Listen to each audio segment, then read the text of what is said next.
দুর্নীতিতে অভিযুক্ত 4 জন অশিক্ষক কর্মীর অপসারণের দাবিতে কালিয়াগঞ্জ কলেজে বিক্ষোভ প্রদর্শন করল অখিল ভারতীয় বিদ্যার্থী পরিষদ। শুক্রবার কালিয়াগঞ্জ কলেজে বিক্ষোভ প্রদর্শনের পাশাপাশি দুর্নীতিতে অভিযুক্ত 4 জন অশিক্ষক কর্মীর বিরুদ্ধে ভারপ্রাপ্ত অধ্যক্ষার কাছে লিখিত অভিযোগ দায়ের করা হয়। ভারপ্রাপ্ত অধ্যক্ষা অশিক্ষক কর্মীদের বিরুদ্ধে দুর্নীতির এই অভিযোগপত্র গ্রহণ করে তা কলেজ প্রশাসকের কাছে পাঠানোর উদ্যোগী হয়েছেন। অখিল ভারতীয় বিদ্যার্থী পরিষদের জেলা প্রমুখ বিজয় কুমার বিন ও কলেজ ইউনিটের সম্পাদক শুভজিৎ পালের নেতৃত্বে এদিন বিক্ষোভ প্রদর্শন এবং লিখিত অভিযোগ করা হয়।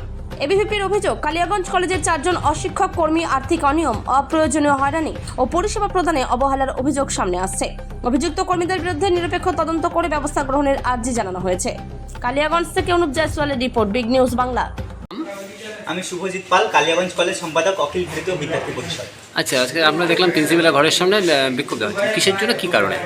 দেখুন, গতকাল যখন আমরা কলেজে আসি, কলেজ অফিসে আমরা যখন যাই, তখন আমরা দেখি কিছু মানুষ অবৈধ কুপন দিয়ে চাঁদা তুলছে। মানে একটা ফর্ম, জেরক্স করা ফর্মের বিনিময়ে 50 টাকা দিচ্ছে, 50 টাকার বিনিময়ে সেই ফর্ম বিক্রি করছে। এবং অথরিটিকে যখন আমরা এই বিষয়ে জানাই, তখন অথরিটি বলে আমার কাছে এরকম কোনো ইনফরমেশান নেই। তো এই যে এক প্রকার সিন্ডিকেট, এই এক প্রকার চাঁদাবাজি, এই চাঁদাবাজি যখন আমরা এক্সপোজ করেছি সবার সামনে, অথরিটির সামনে এক্সপোজ করেছি, তারপরেও 24 ঘন্টা অতিক্রান্ত, এখনও তাদের বিরুদ্ধে কোনো স্টেপ নেওয়া হলো না কেন? কারা করছে জানা গেছে? এখানে মূলত 4 জন অভিযুক্তদের মধ্যে মূলত পুলক কুন্ডু, নূর ইসলাম, মেহেদি হাসান এবং সুমিতা দেব নামে 4 জন নন টিচিং স্টাফ, তারা এর সাথে জড়িত। আচ্ছা, কিসের ফর্ম তারা 50 টাকা? তারা একটি প্রফেশনাল সার্টিফিকেটের একটি ফর্ম, সেটা তারা জেরক্স করা একটি ফর্ম, জেরক্স করার মূল্য 2 টাকা, সবাই জানি আমরা। সেই ফর্ম 50 টাকার বিনিময়ে বিক্রি করছে এবং তার বিনিময়ে একটা ছোট্ট কুপন, সেই কুপন দেওয়া হচ্ছে। শুধু এই বিষয়ের উপরে আপনার আজকে বিক্ষোভ? হ্যাঁ। দাদা, আপনার নাম এবং আপনি কি দায়িত্বে আছেন? আমার নাম বিজয় কুমার বিন, উত্তর দিনাজপুর জেলা প্রমুখ, অখিল ভারতীয় বিদ্যার্থী পরিষদ।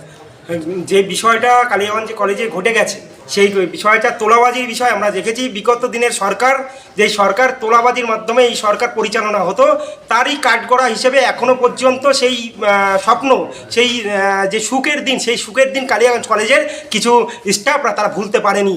সেই নূর বলে যে ছেলেটি আছে, সেই ছেলেটি এর আগে টিএমসিপির দালালি করতো, টিএমসিপির দালালি হিসেবে এখানে কাজ করতো। সে হলো কিভাবে সেখানে রিক্রুটমেন্ট হয়েছে আমাদের জানা নেই, সেটা পরবর্তীতে জানা যাবে। তাদের মাধ্যমে পুলক কুঞ্জুর মাধ্যমে অবৈধভাবে ছাত্রছাত্রীদের কাছ থেকে যে চাঁদা তোলাবাজি করা হয়েছে, তার বিরুদ্ধে আমাদের এই অবস্থান। তাদেরকে অবলম্বে তাদেরকে কাঠগড়ায় আনতে হবে, তাদের ব্যবস্থা গ্রহণ করতে হবে কর্তৃপক্ষকে। ঠিক আছে।